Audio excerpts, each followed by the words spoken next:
Hey guys, a little different video today. Haven't put out one in a while and just thought I'd throw something together here while I'm doing some finishing work here. So as I record this, we're just a couple of days away from Christmas, and so I'm finishing up some couple of presents here, whatnot. Thought I'd just kind of ramble a minute. I have now completed 1 year since I made the decision to, be a woodworker when I grow up. And this is my second Christmas doing it. So I kind of wanted to just go over some stuff that wandering through my head. Like the chase for perfection. As woodworkers, I know I've seen some other guys in their videos mention this. I think a lot of us get caught up in making the perfect piece, the perfect cut, the perfect miter, the perfect whatever. And you have to remember, you'll never catch that. That's a chase that will never end, because the bane of the craftsman, not just woodworkers, but pretty much anybody who creates something for a living, is you will always be able to look at anything you make and find something wrong with it. There's a gap where there shouldn't be. There's a piece is bending that shouldn't be bending. Too much glue here, not enough glue there. The miter doesn't quite line up. Your 30 degree was 31, whatever. You'll always be able to find something. If you're going to do this for a living, you've got to stop chasing perfect. I've heard it said, sometimes good enough is good enough. And part of me really doesn't like that, because I don't want to do good enough. I want somebody to look at something I've made and go, and be astounded by it. I want them to look at that and go, that's amazing, that's incredible, I couldn't do that, that's gorgeous, whatever. Thing is that I do that. I make things and I put them out, I give them as gifts, or I've had a few commissions this year, and every one of them I've had those kinds of reactions. Oh, that's beautiful. I did a commission for a gal this year, for some display cases, and I'd never done it before. So I thought, well, give it a shot. I shot her a quote. She accepted it. I put one together, sent her pictures of it, and before she'd even paid for it or had it delivered, she looked at the picture and she says, "Oh my, that is beautiful. Can I have a second one?" And all I could do was look at it and see everything I'd done wrong, everything that had not gone the way I planned. But she loved it, absolutely loved it. I got it delivered to her husband. He loved it. I talked to her about it a few days later. And even after she had it in hand, she was just flabbergasted. She couldn't believe how gorgeous it came out. And so I've built her a second one that I'll be delivering to her shortly after the holidays. And it's one of those things you gotta keep that in mind. You're always going to find something wrong with anything you build. It's just part of it. It's part of the bane of being a creator, a craftsman. You want that perfect piece. You want to put that out there in the world. But the rest of the world's going to see what you make, and they're going to love it. If you put a piece out and put it, 100 people in front of it, probably 97 to 98 out of 100 people are going to love it. They're going to say, "Oh, that's beautiful. That's great work. Good job. That's amazing. I wish I could have one. I wish I could do that," so on and so forth. Those 2 or 3 other guys that are going to look at it and they're going to see the same things you see, yeah, they're probably woodworkers. Well, 2 of them are probably woodworkers, and the other one is just one of those guys that likes to see other people miserable. And those people, you ignore them and go on with your life. You can't help them. They live by the code of "I'm not happy until you're not happy," and you just can't do anything about that. And other woodworkers will see your work, and if they see the same flaw you do, they're going to look at that and go, "Yep, I did that too." Hopefully, they're an established good woodworker who likes to help people, and they might help you. Go, hey, in the future, if you try this or this, maybe that'll help you out. Cool, thanks. And that's just something you got to keep in mind when you're working. You're going to always be tweaking your process, always be modifying what you do in that search for perfect. But you have to understand that perfect will never be attainable so long as you're the one grading your own work. So when you hear sometimes good enough is good enough, well, you're the one determining what is good enough. So don't be too hard on yourself. Again, I've only been doing this a year, and that's something that I've had to come to grips with because, unlike a lot of guys that get into this, that they're in their 20s or late teens or whatever. I didn't start doing this until I was 50. And so I'd already had a lifetime of trying to do everything perfect because of how I grew up, what I was interested in at the time, and all that kind of stuff. I was an athlete, and then I got into IT work, and then it's just, I was always involved in stuff where always kind of under the gun, under scrutiny, and I had to try to be perfect. And that just kind of carried over into this, and that's something I've had to learn is that even though I can find all the flaws in everything I do, it's still a pretty piece. It's still good. So hold on to that. It may not be perfect in your eyes, but it is good enough to be almost perfect in other people's eyes. So relax. Don't be so hard on yourself, especially if you're like I am. You're still new to this, or you're just getting started. You got a lot to learn. I've still got a whole lot to learn. I know I do. I got a couple of pretty sizable projects coming up that I hope to be able to remember to turn the camera on and record, because I want this YouTube channel to grow as well.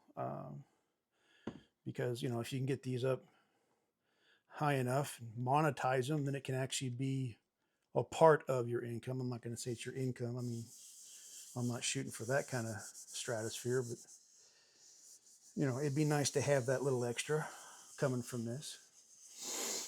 So, and also, if you're one of those people out there that's like, oh, well, I watch these guys do this stuff, and if I had $10,000 worth of tools, I could do it too. No, you can't. No, because if that's your attitude, you can't do it. It's not the tools, man. It's not the saw stop. It's not the Festool. It's not Makita. It's not the tools. It's you. Think about it. Go do a Google search. Go look up woodworking from ancient Egypt.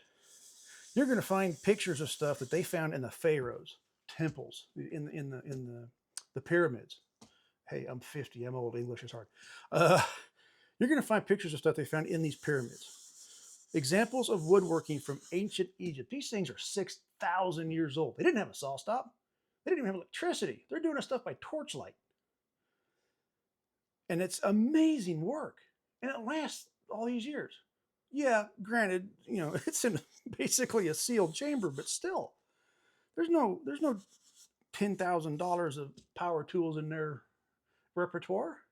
It's all hand tools. And you got guys today. Rob Cosman, I know, does a lot of these. Eric Curtis is. These are hand tool guys. They are making phenomenal pieces of work with mostly hand tools. Yes, they have power tools. The power tools that we use is just to make the shop more efficient and in some cases safer. It's not. They don't really do a lot to enhance your ability. Now, if you're brand new, you're new to woodworking, you've been in your first year or two like I am, yes, some of these will help you move forward. Some of these will improve some of what you're doing. Absolutely. I will give you that. But you've got to start with yourself. And that's your attitude. That's your what you think you can do. Your own self-respect a little bit. So don't sit there and say, oh, well, if I had all those tools, I could do this too. Make the decision that you're going to do it and just go do it. Use whatever tools you've got. There's a lot of these longtime YouTubers that have been putting out videos the last couple of years showing, oh, here, I'm going to do this with basic tools. And they're putting out stuff using, circular saws and jigsaws and your basic Ace Hardware hammer. So don't sit there and think that the tools are what's allowing them to do this. There's a lot of ability in these guys, and that's what they're showing off. The tools make things more efficient. The tools help make certain things safer, and allow for repetitive things to be done quicker. The tools don't make you better. The tools don't give you more ability. That's all within you, and a lot of that is mindset. So work on that. So I'm just, throwing some, I really like the Walrus Oil brand stuff. This is my second round of finishing on these trays. The first was their Danish oil product, the furniture oil. And this is their furniture butter, which is kind of a combination of their Danish oil and their hard wax. They have it on the can here listed as a paste wax style finish. And I like to do the 3 steps. So I do oil, and then I do the furniture butter, and then I come back and do the wax. Yes. Okay. Sorry about that. Apparently the memory card filled up. Something else I'm still learning is all of this camera YouTube stuff. And I gotta, yeah, looks like it's recording. Anyway, I think I was talking about this and saying how basically I really like this stuff. Yeah, it's an extra 3-day process. Oil 24 hours, butter 24 hours, wax 1 hour, done, buff and done. So anyway, like I said, this is basically just me kind of rambling today. And if that's not your bread and butter, then it's not, But one thing you got to learn to deal with, old men like to talk sometimes. So here I am. Okay, one other thing. I mentioned 1 year. November of 24, give or take, somewhere around the Halloween time frame, a little after, I made the decision that I was just going to do this. I had tried in the past to do some projects, and I never liked the way they came out. And instead of attempting to improve, I just told myself I wasn't good enough, not going to mess with it, and just went away. Just walked away.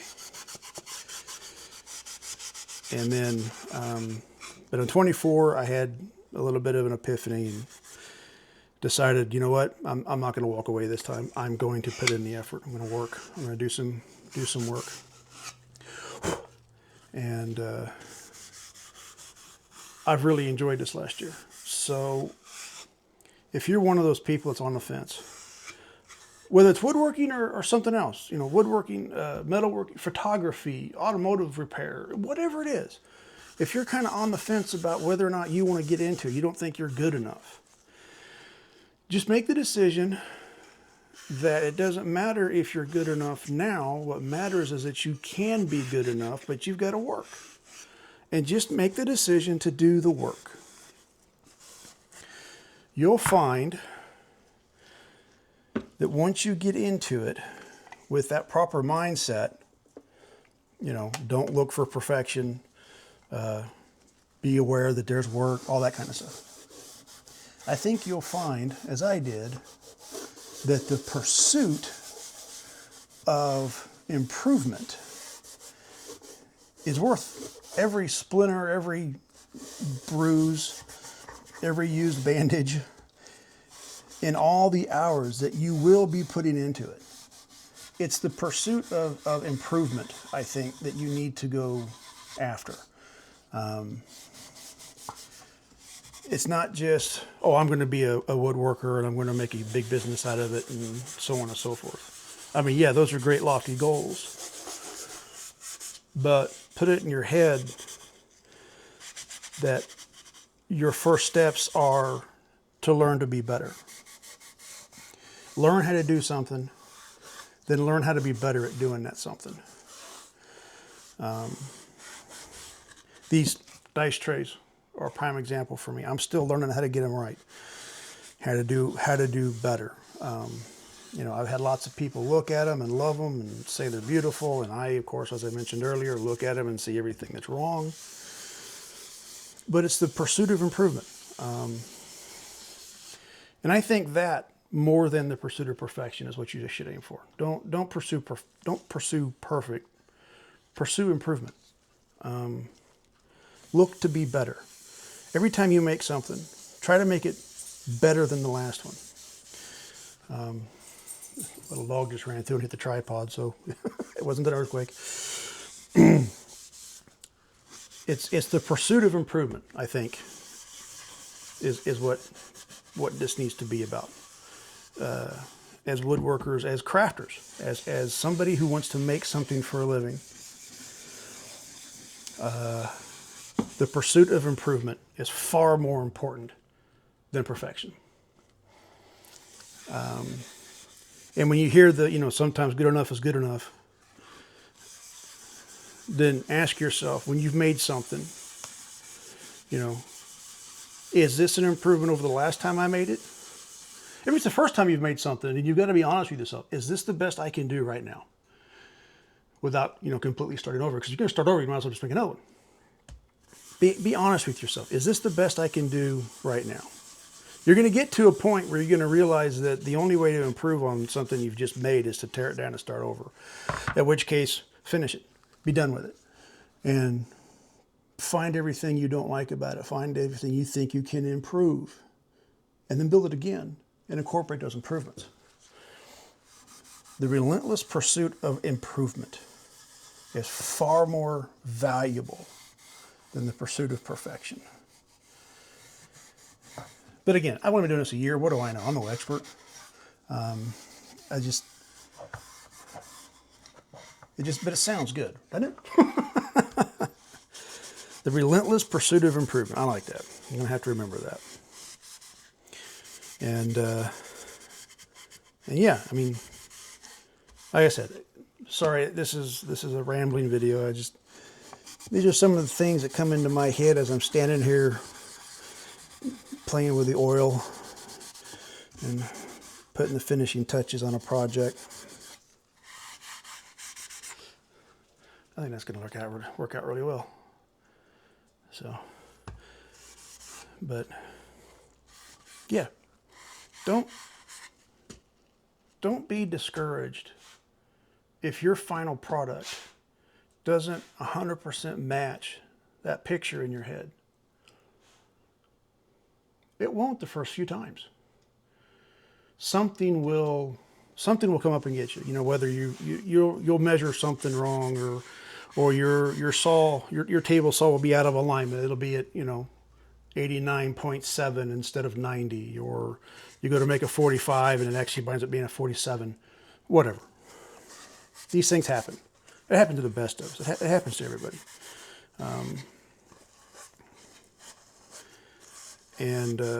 Just don't get discouraged. Look for ways you can improve.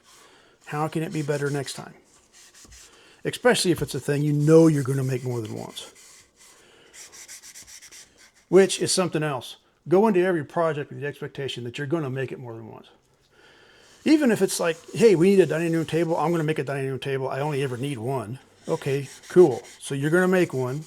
It's going to get finished. You're going to look it over. And whoever shares the house with you, spouse, partner, whatever, significant other, even if it's just a roommate, they're going to look at it and they're going to say, oh, that's great. That's beautiful. That's awesome. Good job. And you're going to look at it and you're going to find everything you did wrong, because it's who we are. And at some point you're going to go, you know what? I can do that better. And next thing you know, you're making another one. And it'll be an improvement. And you'll like it. But you'll still find things. And you go, I can do that better. And next thing you know, you're down the road and you're making dining tables for the neighborhood because you keep thinking you can improve what you're doing. And you can. You absolutely can. It's all mindset. Absolutely, it's all mindset. So, yeah, don't blame the tools. Don't blame YouTubers. Don't make excuses. Because that's what all those are, is just excuses. Stop making excuses and start making progress. The relentless pursuit of improvement. That, I think, is worth its weight in gold. Apply that to everything. Don't just, not just woodworking or whatever you want to get into. See if you can find ways to improve everything, you know. The stuff you have in your house. Whatever. The relentless pursuit of improvement. I think that's, yeah. I think that's what I want to leave you with today. Is search for that. Search for ways to improve. Don't search for perfection. Don't hunt the perfect piece. Don't hunt the perfect corner. Don't hunt the perfect whatever. Relentless pursuit of improvement. Take that. Yeah. If you like this video, which, I mean, if you stuck around this long, you either like this video or you're one of those people that like to watch a train wreck, so here you are. Either way, I'd really appreciate it if you'd hit that thumbs up down there. Give me a like. If you want to see what else I get into, whether it's an actual project or just more old man rambling, subscribe. Keep up with me. And that way you know whenever I get bored again, I'll be back. But yeah, like, subscribe, all the YouTube stuff, you know, that algorithm matching everything. But more importantly, if you would, drop a comment down below for me. Let me know you're watching. Let me know where you're from, you know, whatever you want to talk about. It's the holiday season. Did you get out and make something for somebody? And if so, what do you think of it? Do you think it came out the way you wanted it to, or do you think you can improve it? So, yeah, drop some comments down there. Let's have a discussion. Let's get that engagement rolling. And if you're one of those folks that likes to watch these on your TV, good on you. I know leaving comments on the TV can be a bear. So I would ask, if you have something you'd really like to share, pop over to your cell phone right quick and just, you don't have to watch this whole video again. Just get in long enough to leave me a comment. Let me know what's on your mind. So in the meantime, I'm going to go finish these up, and then I'll probably wind up making some more sawdust later. But, well, as I said earlier, I still got to figure out the whole camera thing. I don't know what's going on. Anyway, I was at the end. Happy holidays. Be good to each other. I hope to see you here next time. So until then, see you.